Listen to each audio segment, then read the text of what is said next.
All right, so welcome to this deep dive. And we're going to be looking at the LA Lakers dynasty of the early 2000s. Okay. And you've given us some pretty amazing stuff to work with here. Yeah. A historical book, some player stats, and even some behind-the-scenes stories. It's going to be fun. So let's get right into it. All right. So what's interesting is, when you think about dynasties, you think about star players, right? Right.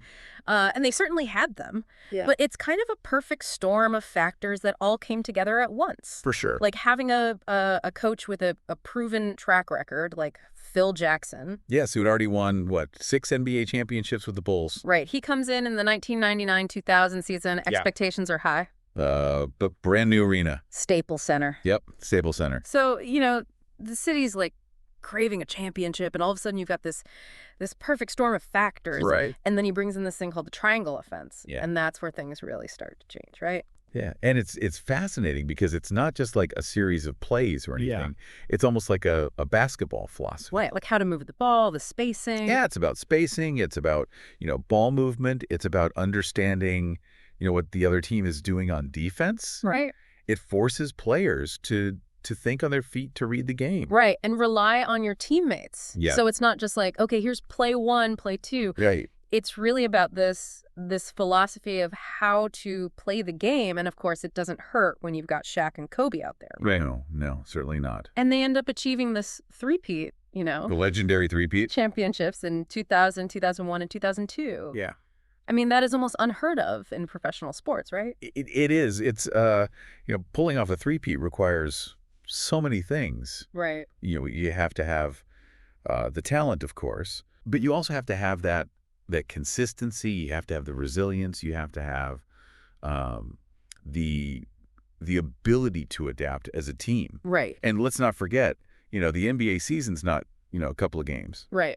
It's a marathon. Right. So it's a grind. It's a grind, and they didn't just win the championships. They Okay. dominated. Throughout the regular season, they had these impressive records. And let's not forget their playoff runs. Right. Like that incredible 15-1 run in 2001 in the playoffs. I mean, come on. That's amazing. And one guy we got to talk about, like, you think about like what made this team so good. It's Shaquille O'Neal, right? Yeah. I mean, when you watch him play, I mean, he's just such a force. Like the size, the strength, Yeah. like almost unstoppable in the paint, which is like that area right around the basket. Absolutely. I mean, how do you even defend that? He changed what it meant to be like a dominant center in the NBA. Right.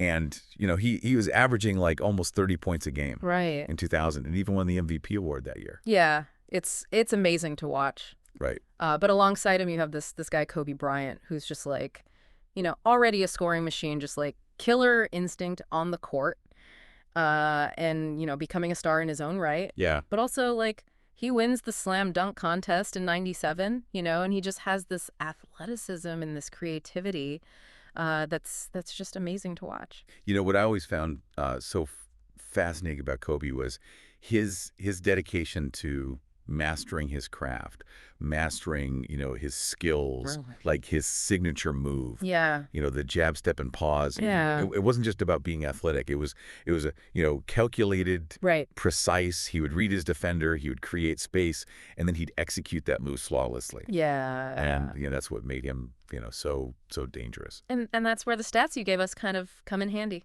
Because you see, like, Kobe's points per game are going up each season during this three-peat, right? Whereas Shaq's are going down just slightly. Right. Like, what do you make of that? I mean, what's happening there? Well, I think that kind of points to their evolution as a duo. Yeah. Kobe is coming into his prime. Right. He's becoming more and more of an offensive threat. Right. Shaq, obviously, still an amazing player. Yes. But maybe it doesn't have to carry as much of the scoring load, Okay. as Kobe's role is expanding. Right. So you see this, kind of shift in the balance of power, right? Yeah. Yeah. On the court. Yeah. And yet, like, their chemistry, though, on the court, it's undeniable. Oh, it's amazing. I mean, they just work so well together. It's almost like their contrasting styles Yeah. make them even stronger as a unit. Like, one game Shaq would be the dominant scorer, the next game it'd be Kobe, and you never knew who was going to take over. It must have been. Like, a nightmare for their opponents Right. to game plan for. Absolutely. And, that's a classic example, I think, of individual talent, Right. becoming even more effective when it's part of a well-coordinated team. Yeah. You see this throughout sports history. You Right. think about, um, like a Michael Jordan and Scottie Pippen, Yeah. or a Joe Montana and Jerry Rice. Yeah. It's the whole becomes greater than the sum of its parts. Yeah. Yeah. It's amazing to watch. Yeah. But here's where things get really interesting, Right. right? Because this dynamic between Shaq and Kobe, like off the court, is a little more complicated, to say the least. We've got these stories here, about this altercation during the lockout, these late night phone calls. Like, it just seems like even though they're collaborating, there's this sense of competition that's always like underlying everything. Right. I mean, what do you think was fueling that dynamic? I don't know. I mean, was it just like clashing personalities? Was it conflicting ambitions? Was it, the media scrutiny? The pressure. All the pressure. Yeah, maybe it was a combination of all three. Right. But it definitely made for an interesting dynamic. It makes you wonder, like, have you ever been in a situation where you had to, like, work really closely with somebody who was also your competitor? Uh-huh. Because it creates such an interesting dynamic. It really does, and it's so interesting because it's such a like universal experience. Yeah. Even in the most successful partnerships, Right. there's often these underlying complexities. Right. So understanding those dynamics, I think, can be so crucial. Yeah. Not just in sports, but really in any field. Right. Where you have to work together Collaborate. and collaborate, Yeah. but also striving, to be the best. Yeah. So, how do you navigate that? It's really fascinating. And like all great dynasties, the Lakers' reign eventually came to an end. Right. Phil Jackson was reportedly burnt out. Yeah. Shaq gets traded to the Miami Heat. Right. Kobe decides to stay in LA. It's a real turning point for the team. It really does feel like, like a Shakespearean tragedy. Yeah. This incredible team achieving, greatness together, but ultimately, torn apart by internal conflicts. Right. It really is a reminder, I think, that success can be, fleeting, even for the most, talented groups. Absolutely. But before we move on, I think it's important to remember, this dynasty wasn't just about Shaq and Kobe. Oh, of course not. The coaching staff and the other players were essential to their success. I mean, Phil Jackson's coaching style obviously played a huge role. But what about guys like, Derek Fisher, Rick Fox, Robert Horry, Ron Harper, Brian Shaw? Yeah, I mean, every member of a team, is important. Right. Derek Fisher was known for his his clutch shooting. Yeah. I mean, he would often hit these game-winning shots when it mattered most. Right. Robert Horry, Big Shot Rob. Big Shot Rob. Yeah, he was famous for his ability to deliver in those crucial moments. Yeah. He hit some of the most memorable shots in NBA history. Right. So, they were crucial to the team's success. And Brian Shaw, like, he and Shaq just had this fantastic connection on the court, especially on those like Shawshank redemption, like alley-oop plays. Like, you can't deny that they had a really strong supporting cast, right? No, for sure. And it's a good reminder, I think, that success is rarely like a solo act. Yeah. Behind every great achievement. There's a team of individuals who each play, a crucial role. Right. Even if they don't always get the same level of, recognition as the superstars. Right. But, they're all vital to the team's success. So when you think about like this Lakers dynasty, like, what's the lasting legacy? Yeah. I mean, how did they impact the NBA? Like, what can we learn from their story? Yeah. About teamwork, leadership, the complexities of success, all that. I mean, their impact was huge. Yeah. On the court, they inspired, a whole generation of players, of fans with their dominance and their, exciting style of play. Yeah. They helped, solidify the Lakers as one of the NBA's most iconic franchises. Yeah. But I think it goes deeper than that. Yeah, I agree. And their story offers like these really valuable insights, I think, into teamwork and leadership. Absolutely. You know, and the Shaq-Kobe dynamic, even though it eventually led to, you know, their separation, Yeah. it also shows this potential power of combining like different styles, Right. different personalities, and like how do you make that work? Right. How do you make that work? And I think their successes and their failures Yeah. offer like a fascinating case study Yeah. in you know how to build and manage high performing teams. Yeah. And it's a reminder, you know, that sustained success needs more than just talent. Right. You know, you need effective communication, you need mutual respect, Yeah. you need a shared vision Yeah. to truly achieve great things together. Absolutely. So, you know, it's a fascinating story with I think a lot of really good lessons. And speaking of Shaq and Kobe, like we know there was this tension between them, Right. but you can't deny it. Like that on-court chemistry was undeniable. Oh, it was incredible. So do you think this Lakers dynasty could have lasted even longer? That's a good question. If they had like figured out a way to manage their differences a little bit better. That's an intriguing question. You know, what if they had found a way to truly harness their individual strengths, you know, Right. for the benefit of the team? Right. Could they have extended their dominance even further? Yeah. You know, it makes you wonder about the role of ego in achieving sustained success, right? Yeah. It's a delicate balance. Yeah. You know, you need that drive. Right. You need that ambition, but you also need to be able to work together. Right. Right. So it's a fascinating, you know, kind of what if scenario. And we know Phil Jackson was like a master at managing these big personalities Right. and fostering a winning culture. He did it with the Bulls and he did it with the Lakers. Right. So do you think he could have done anything differently Mhm. to keep Shaq and Kobe together longer? I mean, you know, Phil Jackson was known for his you know, very unique approach to coaching. Right. You know, blending, you know, Zen philosophy with basketball strategy. Yeah. You know, he encouraged players, you know, to find their inner balance and to work together as this cohesive unit. Yeah. You know, he was dealing with two very, very strong personalities in Shaq and Kobe. Right. And you know, I think he did an admirable job, but Yeah. maybe with even more open communication. Yeah. You know, and a willingness to compromise on both sides. Right. You know, maybe things could have played out differently. Yeah, it really makes you think about the challenges of leadership, you know? Right. Especially when you're dealing with these incredibly talented individuals Yeah. who also have, you know, strong egos. Right. Like how do you create an environment where those personalities can thrive while still like working together Right. towards a common goal? It's tough. It's a complex equation, right? Yeah. You know, you need to foster a sense of shared purpose. Yeah.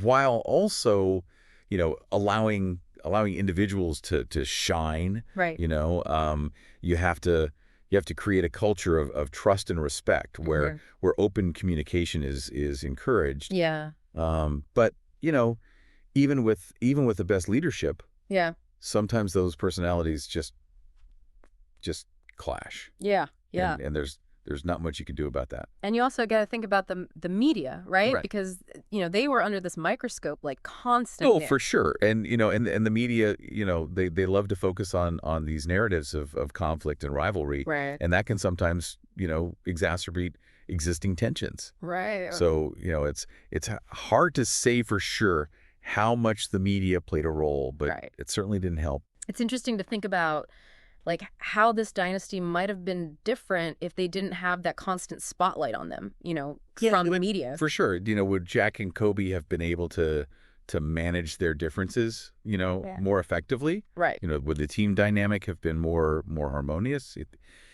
It's hard to say. Yeah. But, you know, it's a reminder, I think, that the media can play a pretty significant role Right. in shaping, you know, public perception. Right. And influencing, you know, the dynamics within a team. And let's switch gears just a little bit and talk about the triangle offense, right? Yeah. Because you mentioned earlier that this system played like a huge role in the Lakers' success. Right. Yeah. So can you explain like a little bit more about how it works Okay. and why it was so effective for this particular team?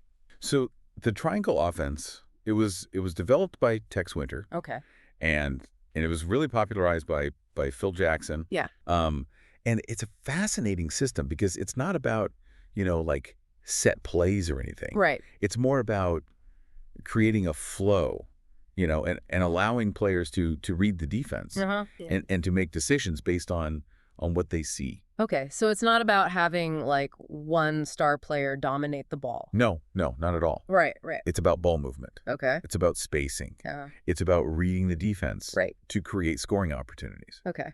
And it requires all 5 players on the court Right. to be engaged and to be aware of what's happening. Yeah. So why was it such a good fit for this Lakers team in particular, with Shaq and Kobe as their primary scoring options? Well, I think it was a brilliant way to maximize the talents of both Shaq and Kobe. Right. While also, involving the other players. Right. Shaq, with his size and his strength, he was just a force in the low post. Right. And the triangle offense gave him space to operate, to draw double teams.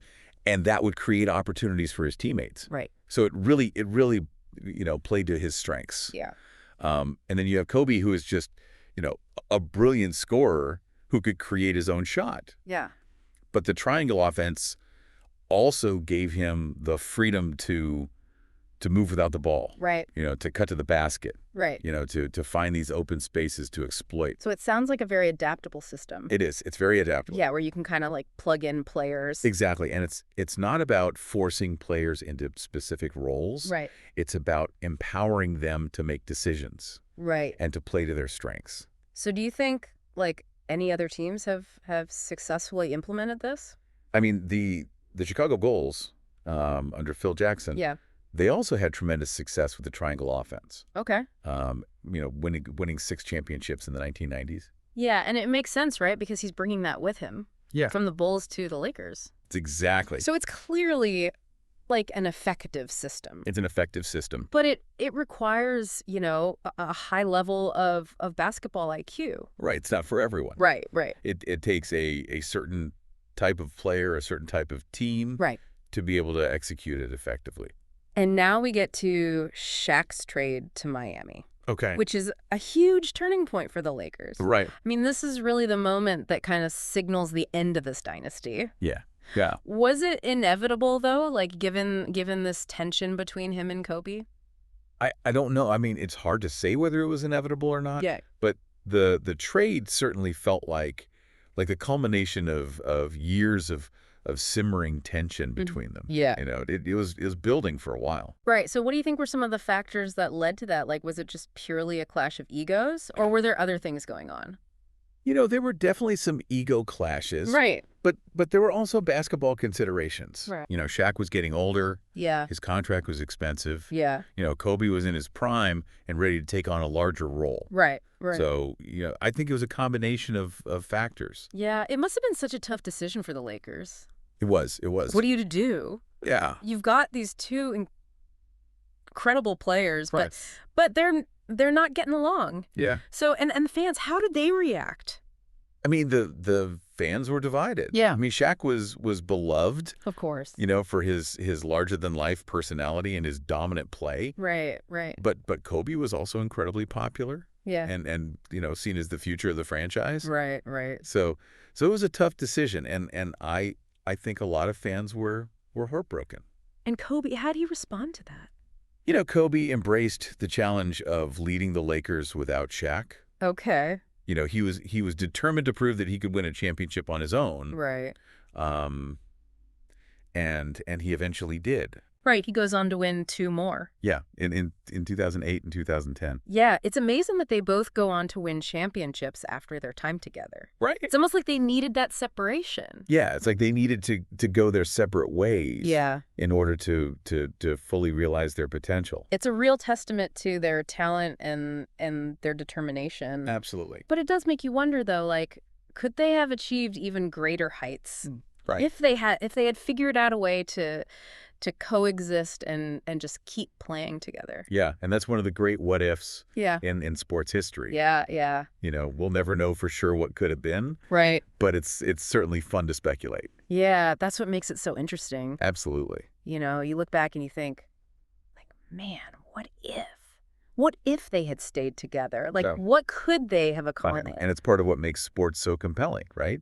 I mean, the drama, the rivalries, the unexpected twists and turns, Right. it all keeps us, on the edge of our seats. Absolutely. And you mentioned earlier that Phil Jackson was reportedly burnt out by the end of his first stint with the Lakers. Yeah. So can you talk about that a little bit more? Like, coaching at that level, Yeah. especially with such high profile players. Yeah.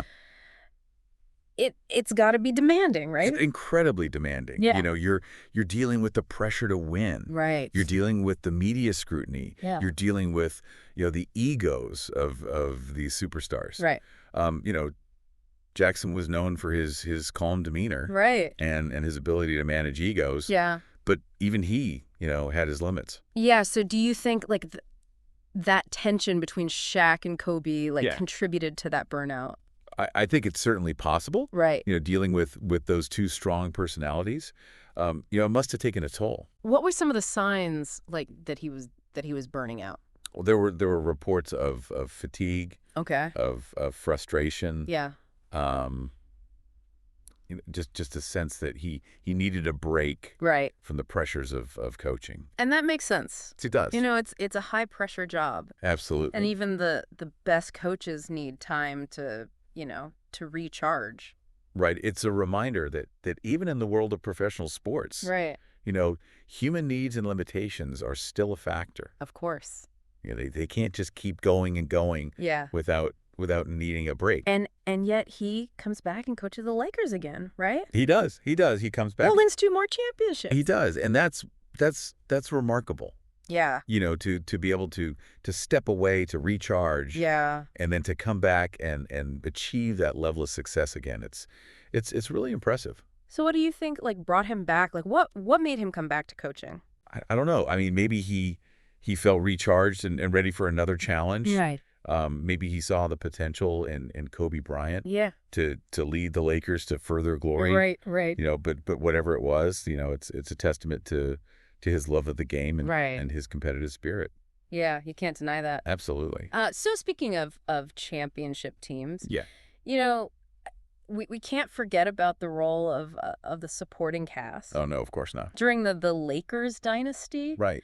I mean, you had players like Derek Fisher, Rick Fox, Robert Horry, Ron Harper, Brian Shaw. Yeah, they were crucial. Like they all made significant contributions, right?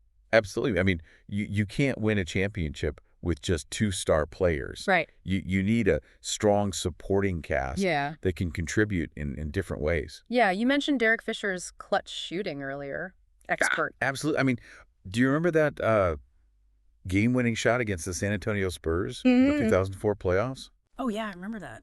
I mean, with 0.4 seconds left on the clock, he catches that inbound pass, hits the fadeaway jumper. I mean, talk about composure. Just an incredible display of clutch shooting. Unbelievable. And then you have Robert Horry, Big Shot Rob. He just had this knack for hitting those huge shots in crucial moments, often in the playoffs, actually. Yeah. He hit game-winning shots for both the Houston Rockets and the San Antonio Spurs. Before he joined the Lakers? Before joining Lakers, yeah. Yeah. I mean, what are some of his, most memorable moments? Oh, with the Lakers? Yeah, with the Lakers. Oh, man. I mean, one of the most famous has got to be that game-winning three-pointer against the Sacramento Kings. Oh, yeah, that was a good one. And Game 4 of the 2002 Western Conference Finals. Right. I mean, they're down by 2 points, 11.8 seconds left. Right. He gets the pass from Kobe Bryant and just drains the three-pointer. Just like that. Wins the game. Yeah. I mean, the guy just had a knack for hitting those clutch shots, man. He really did. A valuable asset to the Lakers during those championship runs. Absolutely. No question about it. So what about Rick Fox then? What was he bringing to the team? So Rick Fox, he was a really versatile player. Okay. He could score, he could defend. Yeah. He could contribute in a variety of ways. And, he was also just a strong presence in the locker room. Okay. Respected veteran. Right. A leader. So he was a valuable part of that team. And Ron Harper, he was, he had that championship experience. Right. He brought that championship experience from the Chicago Bulls. Right. He was a key part of those Bulls championship teams in the 1990s. Right. And he brought that defensive mindset Yeah. and that winning mentality to the Lakers. Right, right. So he was a great addition to the team. It's so fascinating to see like all these pieces fit together, right? Yeah. The Lakers had this incredible mix of talent and experience and leadership, Right. and they all kind of contributed to the dynasty's success in their own way. Absolutely. It was a true team effort. Yeah. From the star players to the role players to the coaching staff. Yeah. I mean, everyone had a part to play. Yeah, and it's also worth noting, that this dynasty didn't just happen overnight. Oh, no, absolutely not. Right. It took time to build the team, to develop that chemistry, to establish that winning culture. It's a process. Yeah, right. And that's an important point. Success rarely happens instantly. Right. It takes time, it takes effort, and it takes a commitment to a shared vision. Yeah. Yeah, and sometimes even when you have like all the right pieces in place, like things still don't always work out, and that's a good example of that, the Shaq Kobe dynamic. It really is. It's a reminder that even the most talented teams can face challenges. Yeah. And that success is never guaranteed. But when it does come together, like when the stars align and the team clicks, man, it's magical, and that's what the Lakers dynasty was. It was a magical time. It was magical for the team, the fans, the city of Los Angeles. It was a special era in basketball history. Yeah. And one that will be remembered for generations to come. Absolutely. And for you listening out there, like what are some of your favorite memories of this Lakers dynasty? Right. What moments stand out to you? Yeah, we'd love to hear your thoughts. Absolutely. It's always great to hear from fans and to get their perspectives on these legendary teams and players. Yeah, it's a reminder, I think, that sports have a way of connecting us and creating these shared experiences that we can all like cherish for a lifetime. It's about more than just wins and losses. Yeah. It's about the stories, the emotions, the memories that stay with us. Absolutely. Long after the final buzzer has sounded. So true. So true. Well, this has been an incredible deep dive. It has. Into the LA Lakers dynasty. Thank you so much for sharing your insights and your expertise. It's been my pleasure. It's been a fascinating journey back in time. The Lakers dynasty was a truly captivating era in basketball history. Yeah. And it's always a joy to revisit those moments and explore the dynamics that made them so compelling. And to you listening out there, thank you so much for joining us on this deep dive. Yes, thank you. We hope you've enjoyed it as much as we have. Until next time. Until next time. Keep exploring, keep learning. Keep learning. And keep that passion for knowledge alive. Absolutely. Okay, so I think we've covered a lot of ground here in this deep dive into the LA Lakers dynasty. Yeah. That incredible three-peat. Right. The dynamic between Shaq and Kobe. Oh, yeah. Those crucial contributions from the coaching staff and other players like Derek Fisher and Robert Horry. Absolutely. And, of course, the eventual breakup of the team. Right, right. I mean, it's a story that's got it all, right? It really does. The highs, the lows, the rivalries. The drama. The drama, the behind-the-scenes stuff, and then ultimately the lasting legacy of a team that, changed the game. So as we kind of wrap up this deep dive, I want to leave you with one final thought. Sure. Knowing what we know now about that Shaq-Kobe dynamic, Uh-huh. could this dynasty have lasted even longer? What if they'd managed to overcome their differences and continue playing together? That's a fascinating question. Right. You had these two incredibly talented players. Yeah. But their personalities they clash. Yeah. So, if they had found a way to truly harness, those individual strengths for the benefit of the team, I mean, who knows? They might have extended that dominance even further. Right. And it just makes you wonder about, that delicate balance, right, between individual ego and collective success. Do you think, like Phil Jackson, with his unique leadership style, could he have played a role in keeping them together? I mean, Jackson was known for being able to manage those big personalities, right, and create a winning culture. Yeah. But even he, had his challenges, right, with Shaq and Kobe. So yeah, it's hard to say for sure, what might have happened if things had been different. Right. But it's just a reminder that even the greatest teams and coaches face those complex dynamics. And it's not just about the players and the coach either, right? I mean, the media scrutiny. Oh, yeah.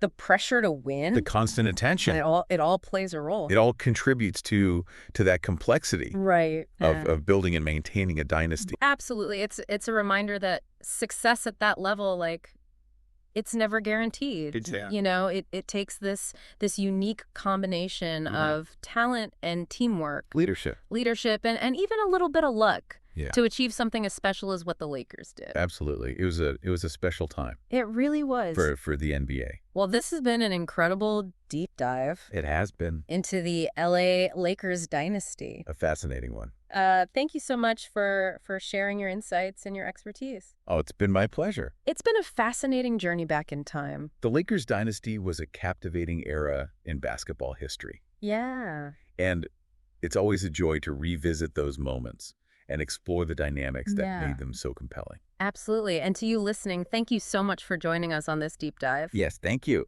We hope you've enjoyed it as much as we have. We hope so. And until next time, keep exploring. Keep learning. And keep that passion for knowledge alive. Absolutely.